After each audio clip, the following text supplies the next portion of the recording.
All right, you guys, we need to talk about something. It's been on my mind for a very long time, but I've never had fully formed thoughts about it. I've just kind of thought about it in my head. I guess that's where everyone thinks thoughts. But here's the thing. Mold minimalization as a concept for how to organize your bag is so dumb. And I realized that from experience. Let me snag this whole big thing I just built so I could talk about this insanity. Oh. Okay, so right now, these plus all this is all of my discs, so that's heavier than I thought. Most of these honestly are for review videos. I got putting putters, and then I have some backups of my own discs. Now, if you don't know, mold minimalization essentially is when you take your bag and you try to minimalize down to just like one putter that you have for your overstable, stable, and understable slots. Same for mid-ranges, fairway drivers, distance drivers. You might have some utility discs in here or there, or some weird things like the Berg, but for the most part, you try to keep as few molds in your bag as possible. And I really tried this. I really subscribed to this when I started playing disc golf. The better I've got at disc golf, and the more that I continue to try it, the more I've hated my bag. And so recently, I've stopped doing mold minimalization. It's really hard to say that fast. And I already talk fast, so it's just hard for me to say that word. But I feel like I've gotten so much better and more confident with my bag as I've stopped. But real quick, before we get into the main reasons why I think this is dumb, I have a deal that I want to strike with you guys. My main goal is to cash at a Pro Tour event. I've been doing a lot of tournament vlogs and things and playing in MA1 recently, and I feel confident that if I want to, I can move into the MPO division. So here's my compromise with you guys. If we get to 15,000 subscribers by the end of December, for my first round of my first pro tournament, which I will have coverage of on my channel, I will wear a shirt and pants that are designed by you guys to say and look however you want. We have to keep it PDGA legal, obviously, and it can't be offensive, but that's not all, because I genuinely think that we can hit 20,000 subscribers by the end of this month. And there are gonna be step goals along the way, and these goals do accumulate, and this is gonna run until December 31st, Eastern Standard Time, so subscribe if you haven't. But at 16,000, I'll let you guys vote on 18 phrases that I have to say during that first round of coverage, because I'm gonna be mic'd up while I'm wearing whatever stupid thing, and I'm not gonna be able to tell any of my card mates what I'm doing. At 17,000, you guys will be able to choose a food that I eat before every single hole in that first round as well. Hopefully I won't throw up over those 18 holes. For 18,000, we're gonna do a live stream where you guys will vote on every single disc that I put in my bag for that tournament, and I have to throw them all at least once during that round. This is probably gonna be the worst round of my life, just in terms of my ability to play it. But at 19,000, for every missed putt that I have during this round, I'll have to do 20 push-ups right before I tee off on the next hole. And at 20,000, you'll get all of this for my first MPO tournament, but I'll also let you guys design another shirt and pants combination, including the hat, that I will have to wear on my first round ever on the Disc Golf Pro Tour. So whenever that comes up, coverage again will be on my channel. Oh gosh, I wanna get to 20K, but I don't wanna have to do that because that'll be very embarrassing. That's my proposition to you.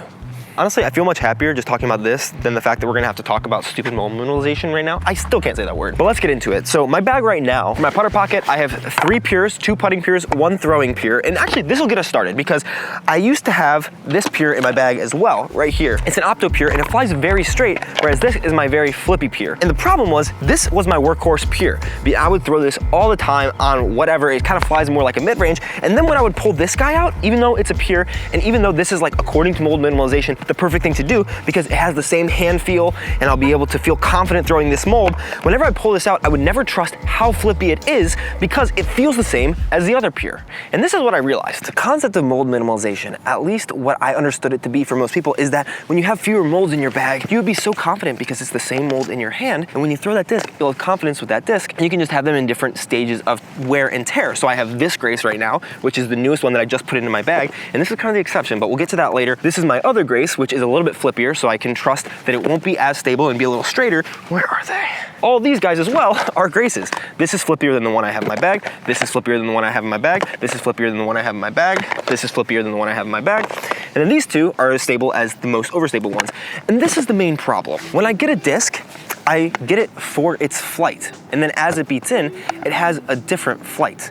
However, it's still that same, especially if it's a stable or overstable disc, it's still that same disc. So if you throw it slow enough, it'll fly more similar to how you originally threw the disc. So to me, that just means it's a slightly touchier version of the same exact disc. So when I pull these two out, and I genuinely don't think that I'm gonna keep these two in the bag for much longer at the same time, I expected this to do what this does for a very long time as it got beat in past the point that I thought it was throwable for how I like to throw it. And I genuinely got this Grace because of mold minimalization, and I had these two in the bag at different points in time because of mold minimalization. Because I thought if I just keep these 3 in the bag, I will have my overstable, my just regular stable, and my understable slot covered with one of the same discs. The problem is, I didn't get the Grace to be an understable driver. I got it to be a very workable, very far, stable driver. And so when it's not that, in my brain, I hold this disc and I think, okay, I know how this feels. This is gonna be a stable driver. And it's just not. This is my main complaint with people who think that mold minimalization is all that. And to be completely fair with them, if it works for them, it works for them. I just don't think that it'll work for most people in today's day and age when there are so many different plastics available, there's so many different discs available, and in my opinion, just have a different disc for each flight that you're looking for, because discs take so long to beat in nowadays, and once it gets beat in past where you want it to be, you can just get another one. And for people who are playing casually, that's like what? Once every 8 to 12 months, unless you're hitting every single tree and all of your local wooded courses. But I play more than probably most people in disc golf because I review disc golf, I play just for fun myself, and that's one of the reasons why I had so many Graces, because I wanted backups, because as I realized that some of my Graces get too flippy, like this one, I really want to be in the bag because I love this Grace, and the red one as well, which is even flippier than this one. I really want these to go in the bag, but when I throw them, they're just absolutely not what I want a Grace to do when I throw it. Now I could reframe that and be like, okay, well this Grace is gonna do this, and this Grace is gonna do something else, and this Grace is gonna do something else. But to be honest with you, I think a Grace should just do what a Grace should do, and there should be another disc that it fits that flippier slot. So I have a video coming out next week, because every day in December, just like every day in November, I'm putting out a video, but 2 videos a day, the 1st through the 8th. You know, we gotta do double duty because everybody is doing what I already do. But one of the videos that I just filmed recently was an Onyx versus Thunderbird versus something else review that I'm not gonna say the third thing because it wasn't exactly the best thing to review with it, and you'll just have to wait and see. And a lot of that was because I had this Thunderbird, and then I reviewed it against this Thunderbird right here, and I used to have 5 or 6 more Thunderbirds that I ended up giving away, honestly, most of my discs in mystery boxes, which is saying, how the heck did you give away most of your discs when you still have that many discs? I just got a lot of discs to review. And the thing is, this Thunderbird right here, I absolutely love and loved. It's more of a Jolly Launcher champion, I believe. I heard Hunter say something like that on Foundation's podcast, and it's not like today's champion plastic. Like, this is very different than this, and this is the only Thunderbird that I've ever liked. I previously had some Star Thunderbirds that were super overstable, and I used to put that in my bag along with this as my overstable fairway slot, but I never pulled it out because it didn't seem like it was different enough in my hand, even though the flights were pretty different, and so I never trusted myself to trust that it was gonna be that overstable, so I never ended up throwing it. Unlike most people who think mold minimalization is it gave me the opposite confidence, which some would just call disconfidence, unconfidence. I don't actually know what that word is. All that to say though, what I realized when I was actually doing this review is that I need to take this out of my bag, because I don't know where I could find other factory second Jolly Launcher Thunderbirds, and as you can tell, this has been used plenty, but it also just doesn't give me the flight that a Thunderbird should to me. And these ones, I hate how they feel, the new champion. So even though I can replace it with Thunderbird, I had to take it out of my bag, and I took it out of my bag today, and there were some holes that I would have thrown it on,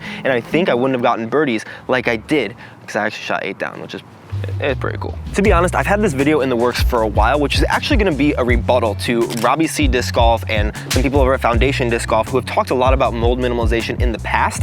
However, literally like a couple days ago, maybe last week, on In the Bag, they actually had a discussion about this, and I thought I was gonna get some like fuel for the fire for this video that I can disagree with them on, but they were just very reasonable, which is kind of annoying because I wanted this to be more of a hot take than it is. But I would definitely go listen to that podcast. It fleshes out more things that I don't fully agree with, because everybody has their own opinion. This is disc golf, and you don't have to agree with my opinion. That's okay. You're still welcome here, even if you're wrong. And one of the things that they had said on that podcast is that mold minimalization kind of goes back to the old days of a lot of disc golf companies when Innova had only a couple really great molds, and people would have AVRs, Rocks, Thunderbirds, Destroyers, I think is what they said, and they would cycle different molds from overstable down to very flippy in those same discs. They even said on that podcast that a lot of the newer players probably wouldn't understand mold minimalism, which I don't, and I think is stupid since I got started in January this year, because nowadays, like, I think I probably have 45 different molds that all fly slightly different on this rack right here, and then another like 10 in my bag. And if you're looking in each the putter, mid-range, fairway, and driver slot for something that is overstable, regular stable, or straight flyer, and then understable, for me, I would just rather have different molds in each of those slots instead of trying to finesse in 3 or 4 of the same discs. Even my favorite discs, Graces, some of these I don't know if I'll ever throw again except for to practice form and field work. Oh, actually there is one reason, but we'll get to that in a second. Because they just don't fit what I think a Grace should do. The one reason why I would keep these is because these flippier ones, these 3 specifically right here that I would never ever throw, I'm actually planning on potentially moving to Denver as just a home base because I like it there and there's a lot of good disc golf. When you're going to elevation, bring your flippier ones that you've moved past your bag and keep those because these will fly probably very similar to how I want my normal Graces to fly at those higher elevations. Okay, taking a quick breath, let's actually real quick go over my bag and I will share with you the hypocrisy that I have in this video. Because right now in my putter slot, I have a very beat-in zone, which actually probably shouldn't be in my bag because I would need to beat in a zone forever for it to be like this. A Razor Claw 3, my inner core, which is straight, normal stable, and then my Pure, which is flippy, which I actually probably want to get a new flippy putter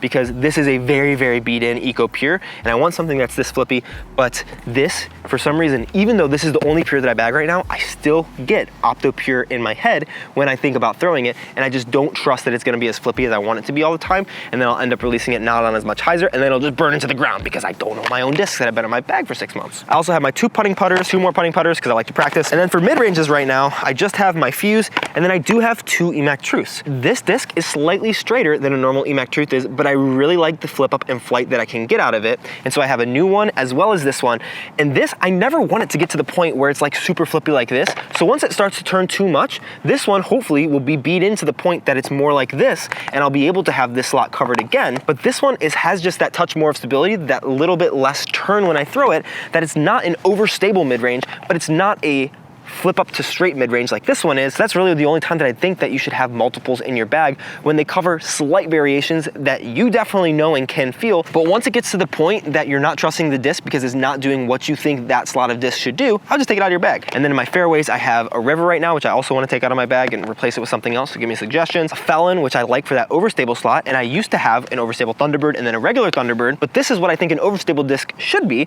so that's why it stays in my bag, because I throw it and it does what an overstable disc should be. For my normal fairway right now, I have the Birdie Strike, which I absolutely love, and actually just ordered 10 more of these because for me, this disc is the perfect fairway driver, but it will get to a point as I throw it into a billion trees that is gonna be flippier than I want in this slot. And I might keep it because it might be really nice hyzer flip for a while until it hits too many trees still.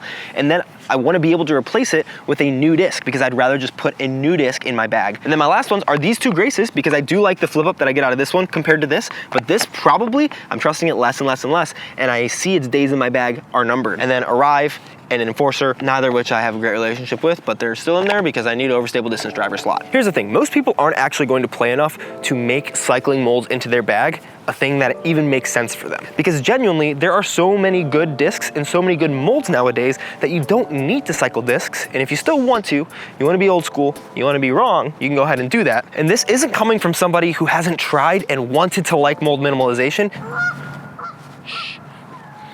That's a mold minimalist right over there. But I've realized that the more molds that I put in my bag to cover the different slots, instead of trying to have one mold cover all of them for me, the more confident I've been in my bag and the better I have played. As everybody who's been on this channel for a while knows, I like to talk. So if you have any other topics that you want a Bedanza rant on, we could probably make that happen. I don't have a lot of hot takes and stuff. This is just something that I had been thinking about for a long time. And as I changed my bag, I felt like it was right to make this video. So I'll link the In the Bag podcast down below, but if you wanna check out the first video that I did from today, check it out up here. Don't forget to subscribe so you make me do all that stupid stuff, but at the same time, don't subscribe so I don't have to do any of it. And if you're not interested in a Bedanza battle video, go ahead and check out my review of the Birdie Disc Golf Supply discs right down here, the Strike and the Marvel. I'll see you guys tomorrow morning at like 9 or 10 a.m. and then again later in the day with a Bedanza battle, so you don't wanna miss it.